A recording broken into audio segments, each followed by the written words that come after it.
Oh, it's an instant overhead. I didn't know this game had this kind of thing. I'm going to check this out in lab. Wait a sec. This doesn't hit crouching opponents. But I was clearly crouching. How else would I get hit by this? Are you as confused as this fictional person that sounds exactly like me? Well, do not worry, as I will be explaining how the Kimberly player managed to hit a crouching opponent with an attack that only reaches standing characters. This is a technique called fuzzy attack, which is often shortened to fuzzy. As a heads up, this is a completely different technique from the defensive option select, fuzzy defense, so try not to get these two confused. They use the same term, so you have to differentiate by the context they are used in.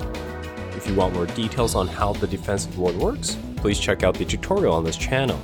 It's one of the most useful techniques, and almost every high-level player uses it.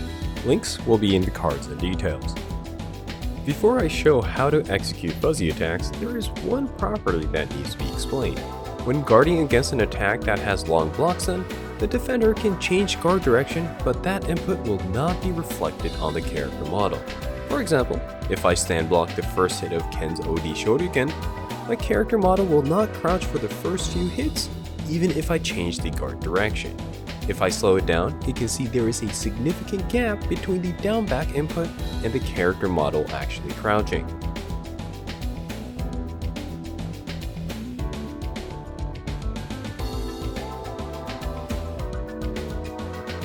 Now, the important thing to note here is that the character model stance does not change, but is still affected by the guard direction.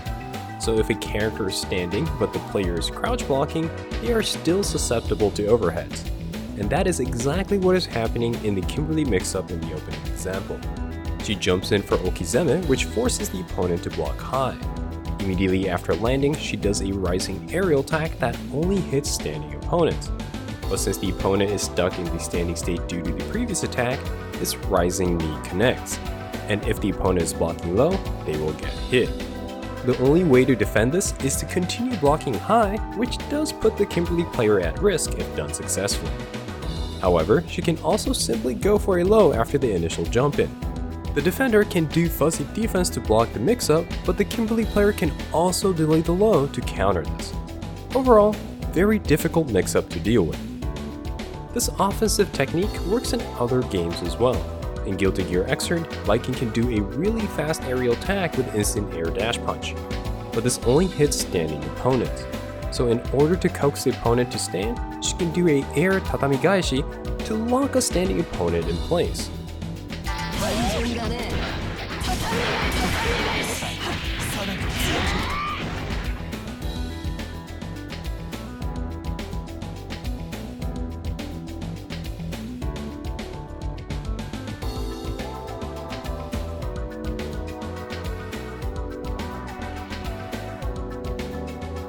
And similar to Kimberly's fuzzy attack, the defender can fuzzy block to deal with the mix-up.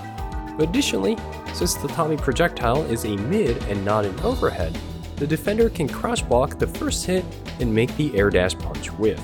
They can then punish afterwards. The very difficult thing about this is that it goes against all player instinct to block high once the opponent is airborne. Alright, let's summarize the important aspects of this technique. 1. Do an attack that lures the opponent to stand. Most of the time, this will be an aerial attack regardless of it hitting high or mid. 2. This initial attack must be done in a way where the block stun locks the opponent in their position for a certain period of time. Doing a immediate attack with long block stun and fast recovery on Okizeme is a great way of doing this. 3. Follow up with an aerial attack that is fast enough to hit the opponent while they are locked in the standing state. And there you have it, a technique that hits standing opponents who are crouch blocking. As a heads up, some old school players, especially the ones that play air dashers, may call this technique F-shiki.